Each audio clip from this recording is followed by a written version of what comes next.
चाहे जान निकाल कर दे देना, परंतु ये तीन लोग धोखा जरूर देते हैं। दर्शक बंधुओं, आज का हमारा यह प्रसंग बड़ा ही ज्ञानवर्धक है। मेरा आप सभी श्रोता बंधुओं से निवेदन है कि आज की इस कहानी के साथ कहानी की समाप्ति तक बने रहे। बंधुओं, चाहे जान निकाल कर दे देना, परंतु ये तीन लोग धोखा जरूर देते हैं।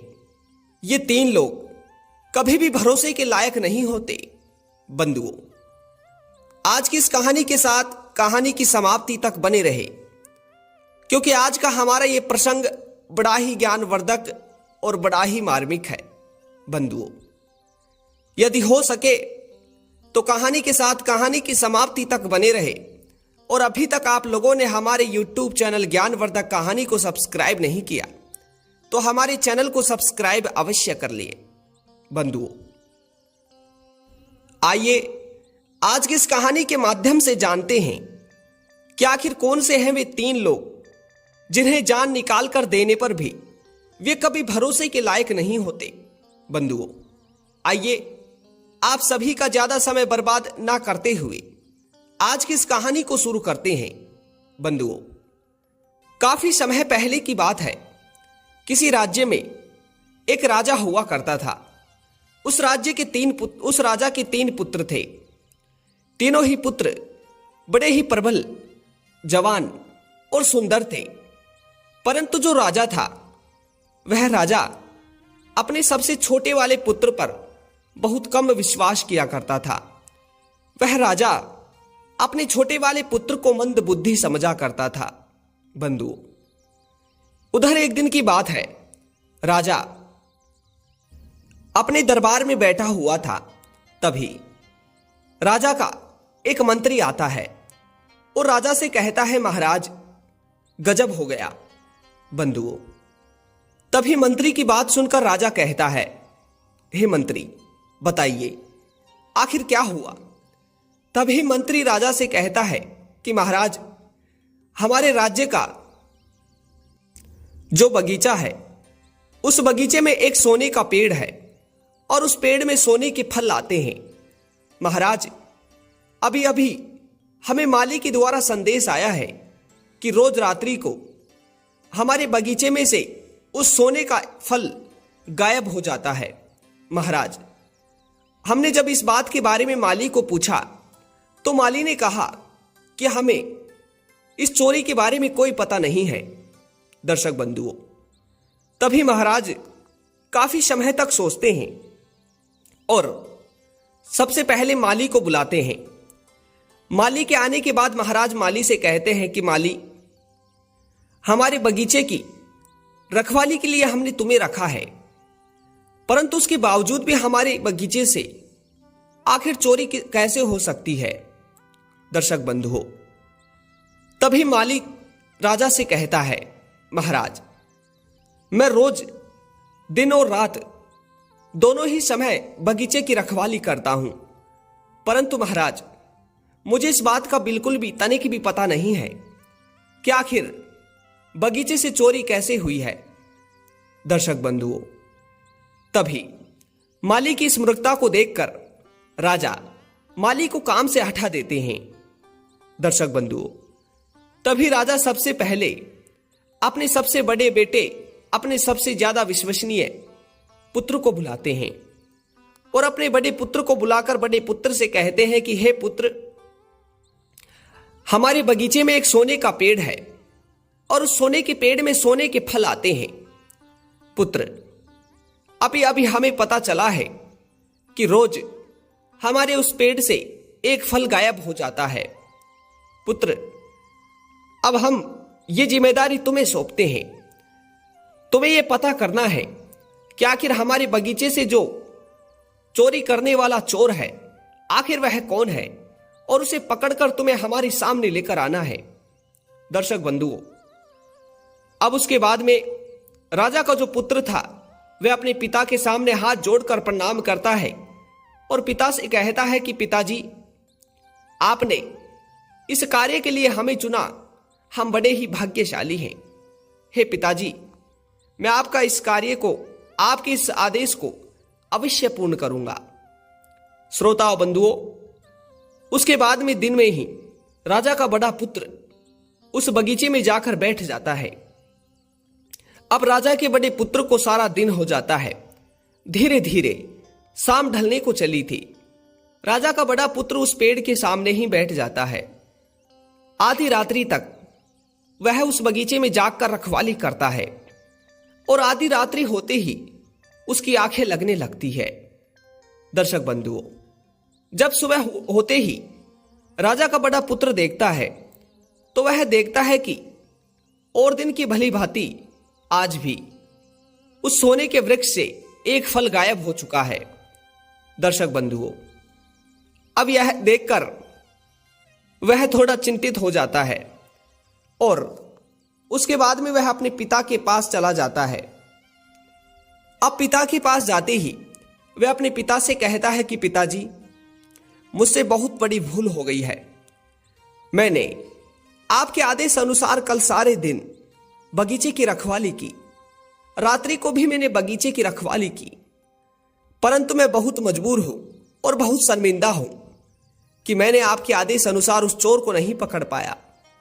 श्रोता बंधु, अब बड़े वाले पुत्र की इस बात को सुनकर राजा अपने मुंह को मोड़ लेता है और उसके बाद में जो उसका बीच वाला बेटा था, जो पुत्र था, वह उसे बुलाता है और उसे बुलाकर वह यही बात कहता है, पुत्र, हमारे बगीचे में एक सोने का वृक्ष है और उस पर रोज सोने का एक फल आता है। अब कई दिनों से कोई चोर हमारे उस बगीचे से उस फल को तोड़ कर ले जाता है। तो पुत्र, हम तुम्हें आदेश देते हैं कि तुम्हें जाकर उस चोर को पकड़ना है। दर्शक बंधुओं, अब राजा का जो बीच वाला जो बचला पुत्र था, अब वह बगीचे की रखवाली करने लगता है। सारा दिन बीत जाता है। आधी रात्रि होने को चली थी। वह अपने बड़े वाले भाई से कुछ ज्यादा देरी तक रात्रि को जागता रहता है, परंतु आखिर में जाकर उसकी भी आंखें लगी जाती हैं। बंधुओं, आंखें लगते ही जैसे ही कुछ समय बाद जब उसकी आंखें वापस खुलती हैं तो वह देखता है कि बगीचे में जो वृक्ष था, उसका जो फल था, वह चोरी हो चुका है। दर्शक बंधुओं, अब उसके बाद में दूसरे दिन सुबह होते ही राज्यसभा में राजा के सामने वह राजा महाराज से कहता है कि पिताजी, मुझे माफ करिएगा, मैं आपके आदेश को पूरा नहीं कर पाया। मैं पूरे रात्रि जगकर इस बात का पता चलाने के लिए जगता रहा, परंतु मुझे निराशा ही हासिल हुई। दर्शक बंधुओं, अब उसके बाद में राजा अपने दोनों पुत्रों को भरोसेमंद मानकर भी उनकी तरफ से मुंह मोड़ लेता है। अब राजा अपने तीसरे वाले पुत्र के बारे में सोचता है, परंतु राजा सोचता है कि छोड़ो, आखिर वह क्या चोर पकड़ पाएगा जब मेरे ये दोनों बुद्धिमान पुत्र ही उस चोर को नहीं पकड़ पाए, तो मेरा तीसरा पुत्र तो मंद बुद्धि है, यह तो पागल है, आखिर ये कैसे चोर को पकड़ पाएगा। दर्शक बंधुओं, अब ऐसा राजा सोच ही रहा था कि उतने में राजा का तीसरा वाला पुत्र राजा के पास आता है। अब राजा के पास आकर वह राजा से कहता है, पिताजी, आपने बड़े वाले भाई को सुरक्षा के लिए भेजा है, उसके बाद आपने बचले वाले भाई को भी भेजा है। पिताजी, अब मैं आपके संदेश को पूरा करना चाहता हूं, आपके इस आदेश को पूरा करना चाहता हूं और मैं उस चोर को पकड़ना चाहता हूं।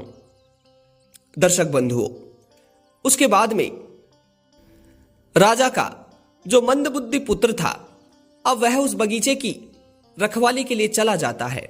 दर्शक बंधुओं, वह उस बगीचे में जाकर बैठ जाता है। सारा दिन बीत जाता है। अब रात्रि हो चुकी थी। अब वह रात्रि में अपने दोनों भाइयों की तरह बिल्कुल नहीं सोता है, बल्कि वह सबसे पहले उस सोने के वृक्ष पर एक जाल बिछा देता है और फिर उस जाल की एक डोर अपने पैर में बांध लेता है और एक जगह पर जाकर छिप जाता है। दर्शक बंधुओं, वह छिपकर ही उस वृक्ष पर नजर रख रहा था। आधी रात्रि हो चली थी। तभी वह देखता है कि अचानक से एक सोने का तोता उड़कर उस वृक्ष पर आकर बैठ जाता है और वह उस फल को तोड़ने की कोशिश कर रहा है। दर्शक बंधुओं, वह उस फल को तोड़ ही रहा था कि उतने में राजा का मंदबुद्धि पुत्र उस जाल को खींच देता है। उधर जाल के खींचने की आवाज को सुनकर वह तोता भी वहां से उड़ जाता है। अब राजा के छोटे वाले पुत्र को तोते को तो नहीं पकड़ पाया, परंतु वह इस बात का पता कर चुका था कि आखिर बगीचे में चोरी करने वाला कौन है। दर्शक बंधुओं, अब सुबह होते ही वह राजा के पास जाता है। राजा के पास जाकर वह राजा से कहता है, पिताजी, मैंने पता कर लिया है कि आखिर हमारे बगीचे में चोरी करने वाला कौन है। बंधुओं, अब अपने मंदबुद्धि पुत्र से यह सुनकर राजा बहुत खुश होता है और राजा झट से खड़ा होकर अपने पुत्र से पूछता है, पुत्र बताओ, आखिर कौन है जो हमारे बगीचे से रोज रोज चोरी कर ले जाता है। बंधुओं, तभी राजा का छोटा वाला पुत्र राजा से कहता है, पिताजी, वह एक तोता है और वह तोता सोने का है।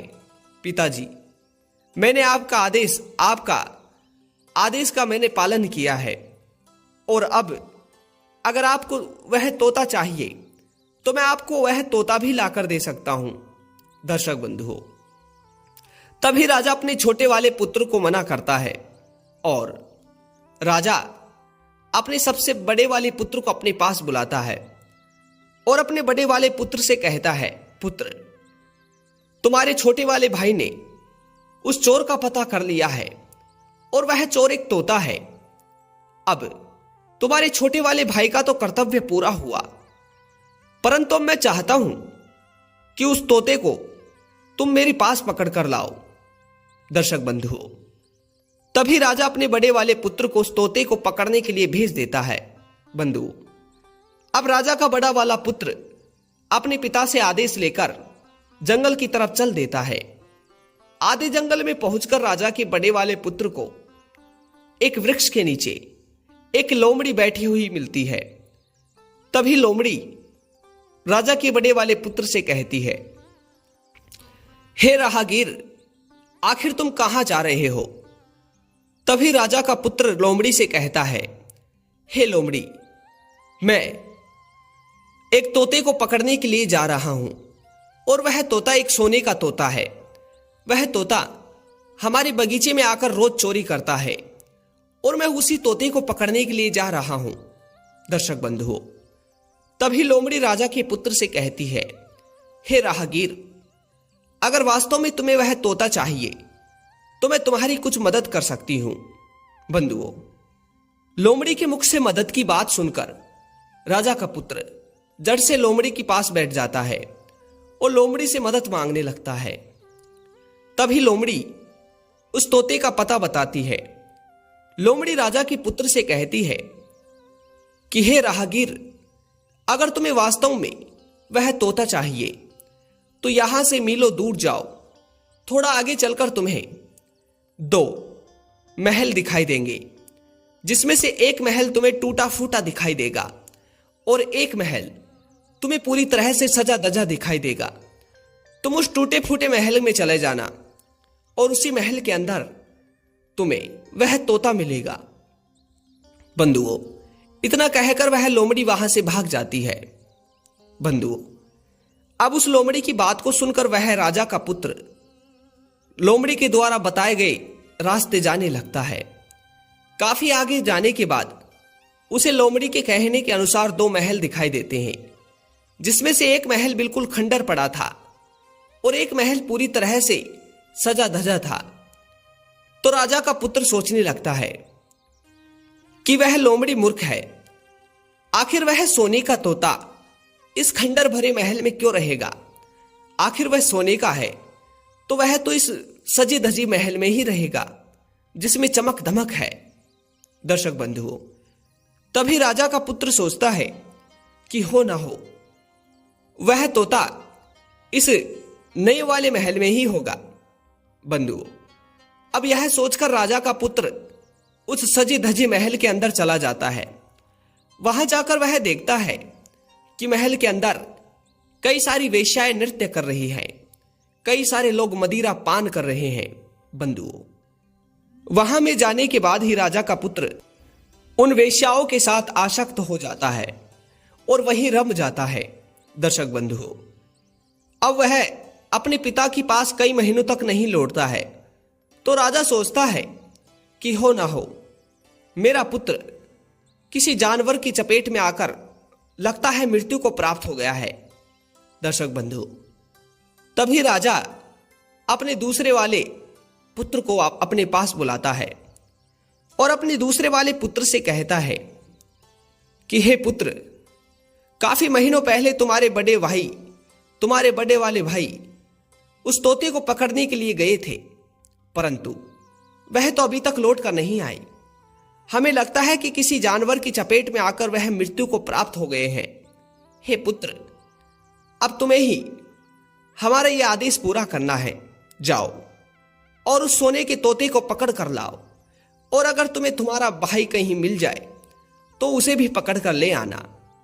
दर्शक बंधुओं, अब राजा का दूसरा पुत्र भी उस तोते को पकड़ने के लिए चल देता है। बंधुओं, जंगल में थोड़े आगे जाने के बाद राजा के दूसरे पुत्र को वही लोमड़ी मिल जाती है, और वही लोमड़ी राजा के छोटे वाले पुत्र से कहती है, हे राहगीर, हे राजा के पुत्र, क्या तुम तोते को पकड़ने के लिए जा रहे हो? क्या तुम अपने भाई को पकड़ने के लिए जा रहे हो? दर्शक बंधुओं, तभी वह राजा का पुत्र कहता है, हां, मैं एक तोते को और अपने भाई को पकड़ने के लिए जा रहा हूं। मेरा भाई इस जंगल में आने के बाद कहीं गुम हो गया है, और एक तोता है जो हमारा कई प्रकार से दंड का भागी है, हम उसे पकड़ने के लिए जा रहे हैं। बंधुओं, तभी लोमड़ी उस राजा के पुत्र से कहती है, हे राजा के पुत्र, मैं तुम्हारी मदद कर सकती हूं। बंधुओं, अब मदद का नाम सुनकर राजा का पुत्र उस लोमड़ी से कहता है, हां, बताइए, आखिर आप हमारी मदद किस प्रकार से कर सकती हैं? दोस्तों, तभी वह लोमड़ी राजा के छोटे पुत्र से कहती है, हे राजा, यदि तुम्हें वास्तव में उस तोते को पकड़ना है तो यहां से मीलों दूर आगे चलकर तुम्हें 2 महल दिखाई देंगे। एक महल तुम्हें खंडर जैसा दिखाई देगा, परंतु एक महल तुम्हें पूरी तरह से सजा धजा दिखाई देगा। तुम्हें उस खंडर वाले महल में जाना है, और उसी महल में तुम्हें वह तोता दिखाई देगा। उस तोते को तुम पकड़कर ले आना, परंतु उस तोते को तुम जिस जाल में हो उसी जाल में लेकर आना। दर्शक बंधुओं, अब वह उस लोमड़ी की बात को सुनकर आगे की तरफ चलने लगता है। आगे जाकर वह देखता है कि एक महल खंडर की तरह पड़ा है और एक महल सोने की तरह सजा धजा है। दर्शक बंधुओं, अब राजा का वह छोटा वाला पुत्र भी अपने बड़े वाले भाई की तरह ही सोचने लगता है।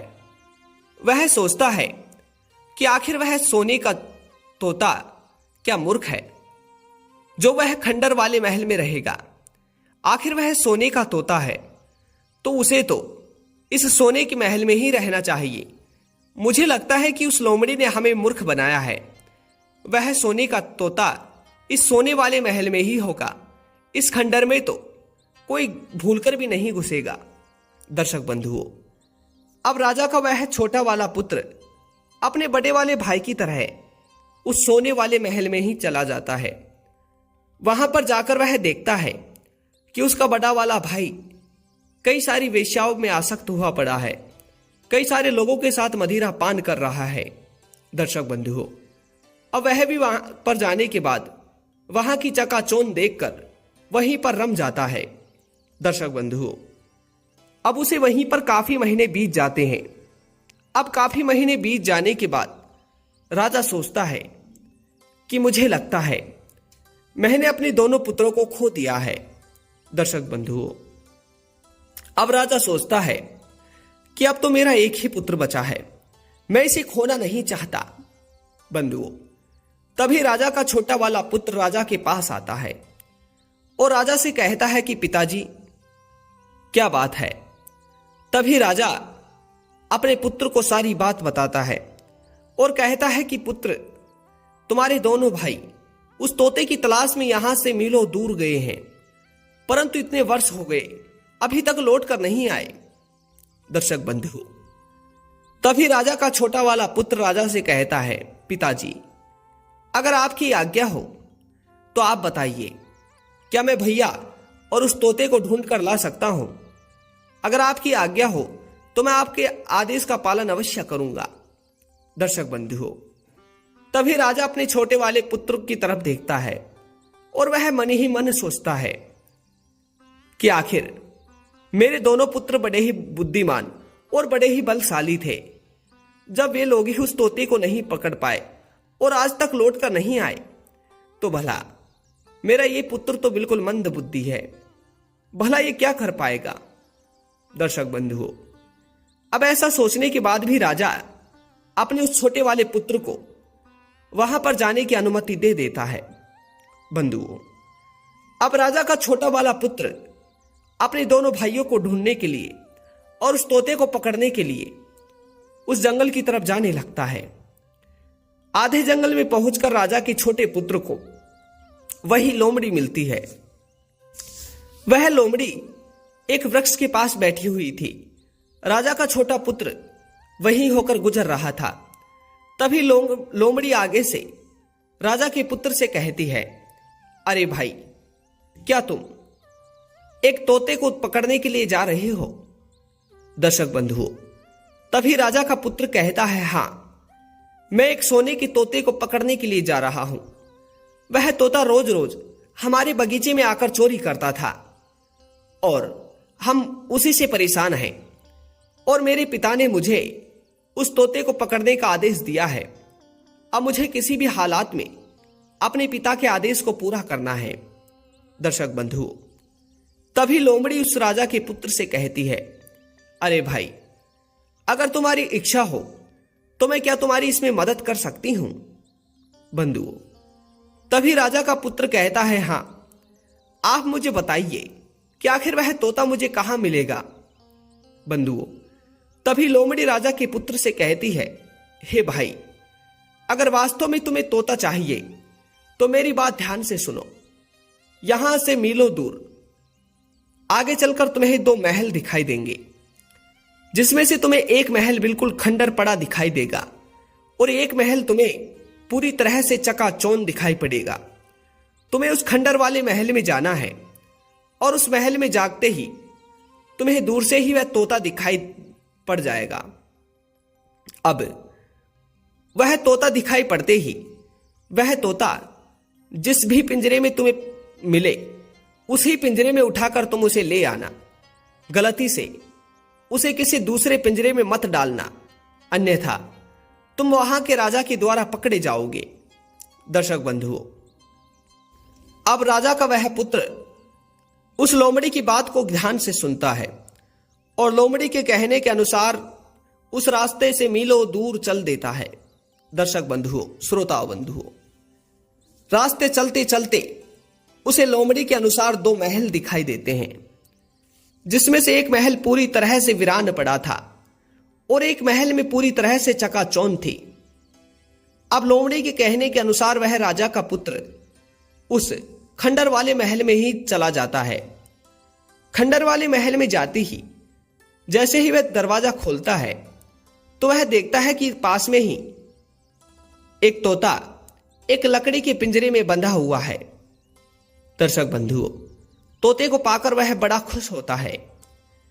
अब उसने उस तोते के लकड़ी वाले पिंजरे को अपने हाथ में ले लिया था, आने की तैयारी कर रहा था।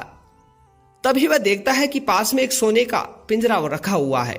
दर्शक बंधुओं, उस सोने के पिंजरे को देखकर राजा के पुत्र के मन में सवाल आता है कि यह तोता सोने का है, और यदि सोने के तोते को मैं इस लकड़ी के पिंजरे में अपने घर लेकर जाऊंगा तो पिताजी सोचेंगे कि भला सोने का तोता लकड़ी के पिंजरे में, इसमें मेरी भी बेइज्जती होगी और इस सोने वाले तोते की भी बेइज्जती होगी।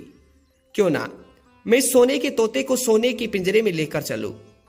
दर्शक बंधुओं, लोमड़ी के द्वारा कही गई बात को वह भूल चुका था। अब वह उस तोते को उस लकड़ी के पिंजरे से निकालकर जैसे ही उस सोने के पिंजरे में डालने लगता है तो वहां के राज्य के राजा के सैनिक उसे पकड़ लेते हैं। दर्शक बंधुओं, अब वहां के सैनिक उसे राजा के सामने पेश करते हैं। राजा के सामने पेश करते ही राजा उस राजा के पुत्र से कहता है, हे चोर, हमारे यहां पर इस गलती का नतीजा सजाए मौत मिलती है। बंधुओं, ऐसा कहकर वह राजा अपने सैनिकों से कहता है कि इसे ले जाओ और ले जाकर इसे बीच चौराहे पर जाकर फांसी दे दो। बंधुओं, तभी वह राजा उस राजा के पुत्र से कहता है, अरे सुनो, मैं तुम्हारी जान बख्श सकता हूं, परंतु तुम अगर मेरी एक शर्त को मानो तो। बंधुओं, तभी वह राजा का मंद बुद्धि पुत्र उस राजा से कहता है, हाँ राजा साहब, आप बताइए, मैं अपने प्राणों को बचाने के लिए आपके लिए कोई भी कार्य करूंगा। दर्शक बंधुओं, तभी वह राजा उस राजा के पुत्र से कहता है कि यही हमारे पड़ोसी राज्य के एक राजा के पास एक सोने का घोड़ा है और वह सोने का घोड़ा इतनी तेजी से दौड़ता है कि अगर एक बार उसके ऊपर कोई बैठ जाए तो फिर उसे कोई भी हवा, कोई भी पवन पकड़ नहीं पाएगी। यदि उस घोड़े को तुम चोरी कर लाकर हमें दे दो तो हम तुम्हारे प्राण बख्श देंगे और यह तोता भी तुम्हें दे देंगे। दर्शक बंधुओं, अब राजा का वह मंद बुद्धि पुत्र उस राजा से उस घोड़े को लाने के लिए हां कर देता है। बंधुओं, अब वहां का राजा अपने कुछ सैनिकों को उसके साथ भेज देता है और पड़ोसी राज्य की तरफ चल देते हैं। बंधुओं, पड़ोसी राज्य के पास जाते ही वह सैनिक और वह राजा का मंद बुद्धि पुत्र एक वृक्ष के पास बैठकर आराम करने लगते हैं। तभी सैनिकों से थोड़ा दूर जाकर वह अपने भाग्य, अपने कर्म और अपनी मौत पर रो रहा था। वह सोच रहा था कि अब जिस तरह से मेरे दोनों भाई मृत्यु को प्राप्त हो गए, उसी तरह से अब मुझे भी मरना ही होगा। दर्शक बंधुओं, तभी वहां पर लोमड़ी आ जाती है और वह लोमड़ी राजा के पुत्र से कहती है, अरे आखिर तुम क्यों रो रहे हो? क्या बात है? मैंने तुम्हें पहले ही समझाया था कि उस तोते को तुम्हें जिस हालात में हो उसी हालात में लेकर जाना है, परंतु तुमने मेरी बात नहीं मानी। तुमने मेरे कहने के अनुसार भी उसे सोने के पिंजरे में डाल ही दिया। परंतु छोड़ो, अभी भी मैं तुम्हारे प्राण बचा सकती हूं।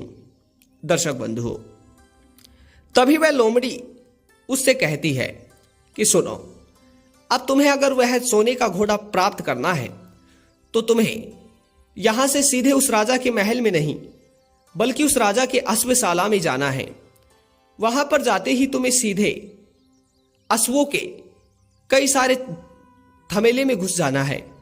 वहां पे जाते ही तुम्हें दूर से वह सोने का घोड़ा दिख जाएगा, परंतु हां, वह सोने का घोड़ा दिखते ही तुम्हें उस सोने के घोड़े पर सोने वाली सीट नहीं रखनी है।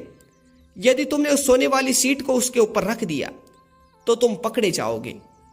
दर्शक बंधुओं, अब वह उस लोमड़ी के कहने के अनुसार सीधे राजा के महल में ना जाने के अनुसार सीधे उस राजा की अश्वशाला में जाता है। वहां पर जाकर जब वह अपनी आंखों को पसारता है तो वह देखता है कि सोने का घोड़ा सबसे अलग दिख रहा है। दर्शक बंधुओं, अब वह उस घोड़े को तो प्राप्त कर चुका था और उस घोड़े पर बैठने ही वाला था कि उतने में उसे बगल में रखी एक सोने की सीट दिखाई देती है। तो वह उस सीट को उस घोड़े के ऊपर रख लेता है और उसके ऊपर बैठ जाता है। वह घोड़े को भगाता कि उससे पहले ही वहां के सैनिक उसे दबोच लेते हैं। दर्शक बंधुओं, अब तो वह वहां भी पकड़ा जा चुका था। अब वहां के सैनिक उसे राजा के हवाले कर देते हैं। अब राजा के सैनिक उसे राजा साहब के सामने पेश करते हैं। राजा साहब के सामने पेश करते ही राजा साहब उस राजा के पुत्र से कहते हैं, अरे चोर, हमारे यहां पर घोड़े की चोरी की सजाए मौत होती है। बंधुओं, तभी वह अपने सैनिकों को आदेश देता है और कहता है कि इसे ले जाओ और ले जाकर बीच चौराहे पर इसका सिर काट दो। दर्शक बंधुओं, अब वहां के सैनिक उसे ले जाने ही वाले थे कि तभी वहां का राजा उस राजा के पुत्र से कहता है, अरे सुनो, हम तुम्हारे प्राण बख्श सकते हैं, परंतु अगर तुम्हें हमारी एक शर्त मंजूर हो तो। बंधुओं, तभी वह राजा के पुत्र से कहता है, सुनो, यहां से मीलों दूर हमारा एक पड़ोसी राज्य है। पड़ोसी राज्य के राजा की पुत्री हमें बेहद प्रसन्न है। यदि तुम उस राजा की पुत्री को यहां ले आओ तो हम तुम्हारे प्राण बख्श देंगे और हमारा घोड़ा तुम्हें दे देंगे, जिसे लेकर तुम चले जाना। परंतु तुम्हें पहले हमारी उस रानी को लेकर यहां पर आना होगा। दर्शक बंधुओं, तभी वह राजा अपने उसके साथ कई सैनिकों को भेज देता है और राजा के कई सारे सैनिक उसके साथ साथ चलने लगते हैं। दर्शक बंधुओं, आगे चलकर वे सब थक जाते हैं तो वे सब एक रेत वाले रेगिस्तान में आराम करने लगते हैं। दर्शक बंधुओं, तभी वह राजा का पुत्र उन सैनिकों से थोड़ा दूर जाकर अपनी दूसरी गलती पर रो रहा था। बंधुओं, तभी वह लोमड़ी उसके सामने आकर खड़ी हो जाती है और लोमड़ी उससे फिर कहती है, देखा, तुम्हारी गलती का पश्चाताप तुम्हें ही करना पड़ रहा है। मैंने तुम्हें समझाया था कि तुम्हें उस सोने के ऊपर सोने की सीट नहीं रखना है, परंतु मेरे बार बार कहने के अनुसार भी तुमने इस गलती को कर ही दिया और अब उसका खामियाजा तुम भुगत रहे हो। बंधुओं, तभी वह राजा का पुत्र कहता है कि हे लोमड़ी, अब मुझे इस राजा द्वारा एक सजा मिली है। राजा ने कहा है कि उसके राज्य के पड़ोसी राज्य की राजकुमारी को मुझे उसके पास लेकर आना है। अब आप ही बताइए, मैं आखिर किस प्रकार से उस राजकुमारी को यहां पर लेकर आ सकता हूं? कहीं मैं अब चौथी जगह जाकर तो नहीं फंस जाऊंगा। दर्शक बंधुओं, तभी वह लोमड़ी राजा के पुत्र से कहती है, सुनो, मैं तुम्हारी इसमें मदद कर सकती हूं। बंधुओं, तभी लोमड़ी कहती है कि यहां से तुम सीधे उस राजा के महल में नहीं, बल्कि उस राजा के बगीचे में जाना। वह राजा की जो राजकुमारी है वह उसके बगीचे में ही मिलेगी। वहां पर जाकर तुम सीधे उस राजकुमारी का हाथ पकड़कर उसे यहां तक ले आना। वह बिल्कुल हल्ला नहीं करेगी, बिल्कुल नहीं चिल्लाएगी, और जब तक तुम उसका हाथ पकड़े रहोगे तब तक वह तुमसे कुछ नहीं कहेगी और तब तक वह छुड़ाने का प्रयास भी नहीं करेगी। परंतु हां, गलती से तुम उसका हाथ मत छोड़ देना, अन्यथा तुम वहां पर भी फंस जाओगे। दर्शक बंधुओं, अब राजा का वह मंद बुद्धि पुत्र लोमड़ी की उस बात को सुनकर सीधे उस राज्य के बगीचे में पहुंच जाता है और बगीचे में पहुंचते ही उसे कई सारी दासियों के साथ उस राज्य की राजकुमारी दिखाई देती है। दर्शक बंधुओं, वह राजा का पुत्र जैसे तैसे इधर उधर छुपकर उस राजकुमारी के हाथ को पकड़कर आने लगता है। दर्शक बंधुओं, वहां पर खड़ी दासियां कोई भी कुछ नहीं बोलती है, यहां तक कि राजकुमारी भी बिल्कुल भी नहीं चिल्लाती है, परंतु वह उस राजकुमार से कहती है, अरे आखिर तुम कौन हो और हमें कहां लेकर जा रहे हो? और हां, अगर तुम यहां से हमें लेकर भी जा रहे हो तो इसमें हमारी एक शर्त है। भला तुम हमें यहां से लेकर जा रहे हो, परंतु इस बात का पता हमारे माता पिता को नहीं है। अब हम आपसे वादा करते हैं कि हम आपके साथ तो अवश्य चलेंगे, परंतु जाने से पहले हम अपने माता पिता को तो बता दें, उसी के बाद हम आपके साथ चलेंगे। हम आपसे वादा करते हैं कि हम इस बात के बारे में किसी को नहीं बताएंगे।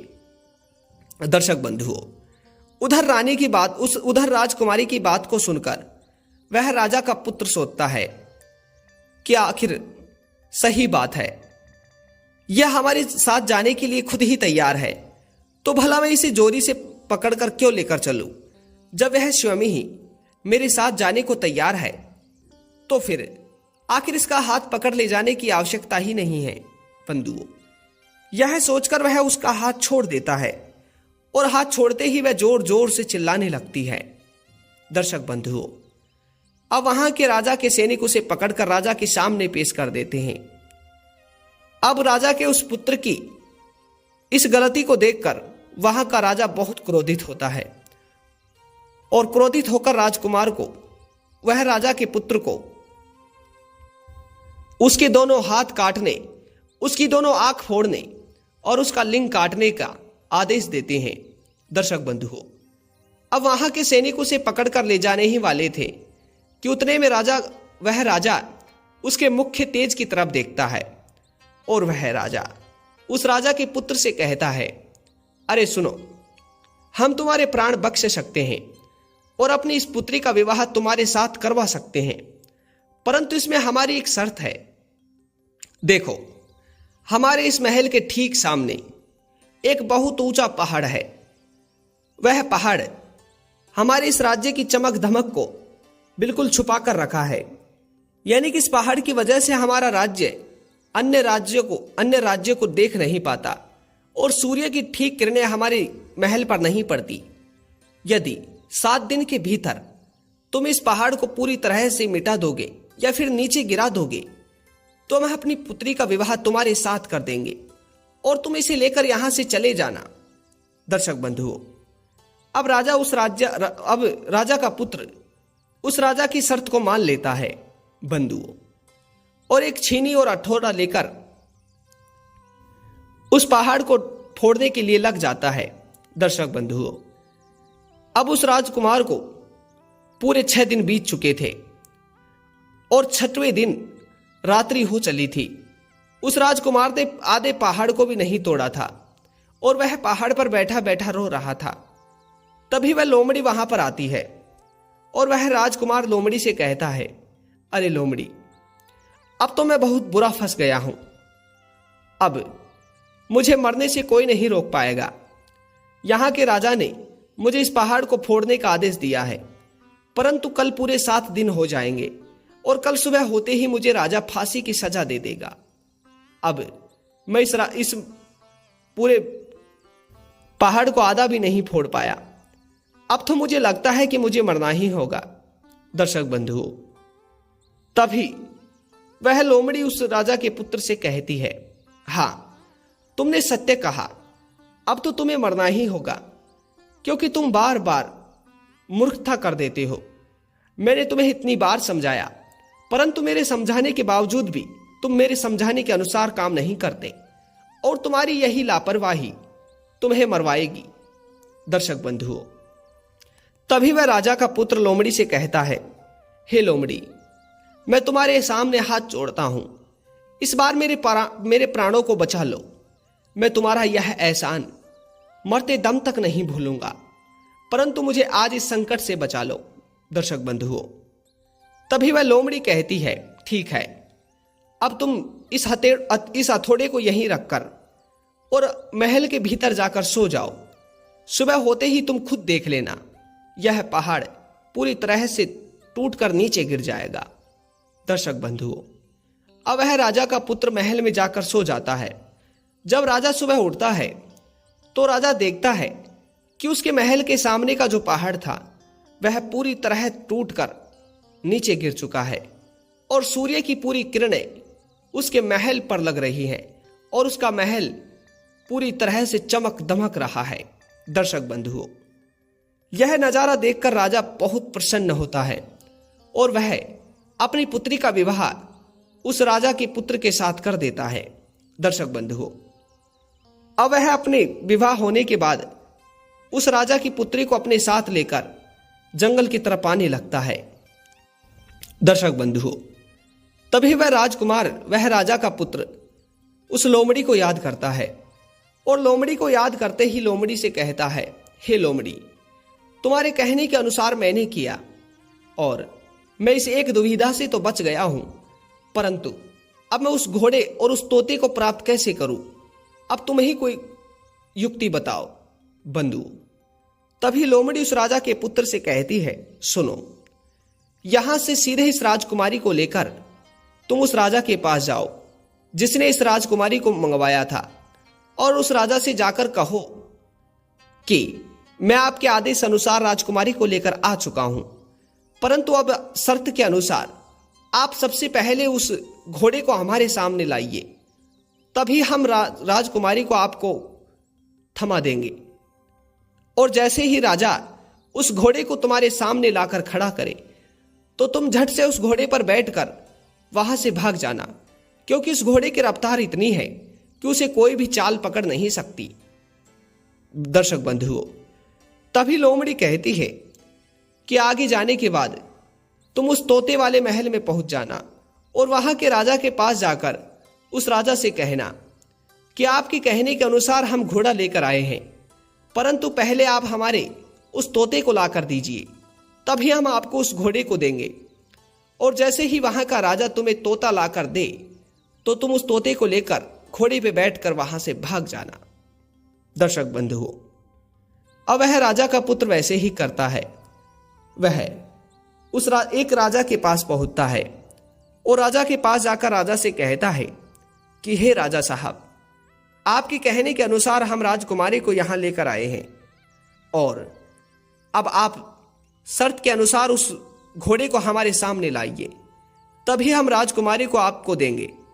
दर्शक बंधुओं, वहां का राजा उस राजा के पुत्र पर विश्वास कर लेता है और वह उस तेज गति से भागने वाले घोड़े को उसके सामने लाकर खड़ा कर देता है। घोड़े के आते ही राजकुमार का वह मंद बुद्धि पुत्र झट से उछलकर राजकुमारी के साथ उस घोड़े पर बैठ जाता है और घोड़े की तेज रफ्तार से वहां से भाग जाता है। वहां के सैनिक काफी समय तक उसका पीछा करते हैं, परंतु कुछ ही समय में वह मीलों दूर वहां से दूर जा चुका था। दर्शक बंधुओं, अब थोड़ा आगे जाने के बाद वह दूसरे राजा के पास पहुंच जाता है।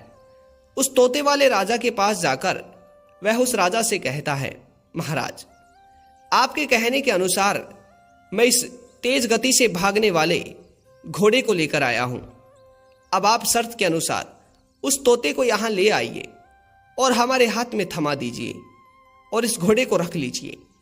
दर्शक बंधुओं, तभी वहां का राजा उस तोते को मंगवाकर उसके हाथों में दे देता है, और तोते के हाथों में आते ही वह राजा का मंद बुद्धि पुत्र उस घोड़े की तेज गति से वहां से भाग चलता है। दर्शक बंधुओं, उसके बाद में वह वहां से तेज गति से दौड़ता दौड़ता जंगल के रास्ते होकर अपने महल की तरफ आ रहा था। तभी रास्ते में वह देखता है कि काफी सारे लोग वहां पर इकट्ठा हो रहे थे, तो काफी सारे लोगों को देखकर वह वहां पर रुक जाता है। तभी एक व्यक्ति को बुलाकर वह पूछता है कि आखिर क्या बात है, इतने सारे लोग यहां पर इकट्ठा क्यों हो रहे हैं। तभी एक बताता है कि क्या पता कोई दो लोग हैं और ये दो व्यक्ति पूरी तरह से मदिरा का नशा किए हुए हैं, और यह लोग कई सारी वेश्याओं का संग कर कर बर्बाद हो चुके हैं और यहाँ पर मदिरा पीकर पड़े हुए हैं और सभी लोग इन्हें ही देख रहे हैं। दर्शक बंधुओं, तभी वह राजा का पुत्र अपने घोड़े से नीचे उतरता है और वह उन्हें देखने के लिए जाता है, तो वह देखता है कि वे दो लोग और कोई नहीं बल्कि उसी के बड़े भाई हैं। दर्शक बंधुओं, अब वह अपने दोनों बड़े भाइयों को पाकर भी बहुत खुश था। अब वह अपने राज्य से कुछ सैनिकों को बुलाता है और अपने दोनों बड़े भाइयों को सैनिकों के द्वारा वहां से महल की तरफ ले जाता है, और वह अपने साथ तोते, सोने के घोड़े और अपनी राजकुमारी को लेकर महल पहुंच जाता है। महल पहुंचते ही वह उस सोने के तोते को अपने पिता को देता है, साथ ही सोने का घोड़ा भी देता है और साथ ही अपनी बहू को आशीर्वाद भी दिलाता है। दर्शक बंधुओं, उसके बाद में थोड़ी ही देर बाद राजा के सैनिक उसके दोनों पुत्रों को लेकर पहुंच जाते हैं। दर्शक बंधुओं, अब वहां का राजा अपने दोनों पुत्रों को पाकर बहुत प्रसन्न था बंधु, परंतु उसके जो दो पुत्र थे अब वह पूरी तरह से लालची और क्रूर हो चुके थे। एक दिन वह दोनों अपने छोटे वाले भाई के साथ शिकार के लिए जाते हैं तो वह दोनों अपने छोटे भाई से बहुत जलते थे, क्योंकि वह उन्हें पता था कि अब उनके राज्य में, यहाँ तक कि उनका पिता भी, अब उन दोनों को कोई कुछ नहीं मानता। अब जो भी कार्य होता था वह पिताजी छोटे भाई को ही सौंपा करते थे। तो इसी जलन में वह अपने छोटे भाई को जंगल में ले जाते हैं और जंगल में पहुंचते ही अपने छोटे भाई से कहते हैं, भाई हमें बहुत प्यास लगी है, तुम कहीं जाकर पानी लेकर आओ। दर्शक बंधुओं, तभी उनका छोटा भाई जंगल में कुएं के पास जाता है और वहां से पानी लेकर आने लगता है। तभी जैसे ही वह कुएं में पानी के लिए बाल्टी फेंकता है तो उसके दोनों भाई पीछे से आकर धक्का दे देते हैं। दर्शक बंधुओं, और कुएं में गिरने की वजह से उसकी मृत्यु हो जाती है। बंधुओं, इसीलिए कहते हैं चाहे जान निकाल कर दे देना, परंतु ये 3 लोग कभी भी धोखे के, कभी भी भरोसे के लायक नहीं होते। पहला, लालची व्यक्ति। दूसरा, मदिरा का सेवन करने वाला व्यक्ति। तीसरा, अनजान व्यक्ति। कहते हैं कि इन 3 लोगों पर कभी भी भरोसा नहीं करना चाहिए, और जो भी इन 3 लोगों पर आके मूत कर भरोसा करता है तो सदा ही वह दुख को प्राप्त करता है, दुविधा को प्राप्त करता है। दर्शक बंधुओं, तो यह थी हमारी आज की कहानी। ये कहानी आप सभी को कैसी लगी कमेंट बॉक्स में जरूर बताइएगा, और एक बार पुनः मिलते हैं ज्ञानवर्धक कहानी यूट्यूब चैनल के माध्यम से। जय श्री कृष्णा, राधे राधे।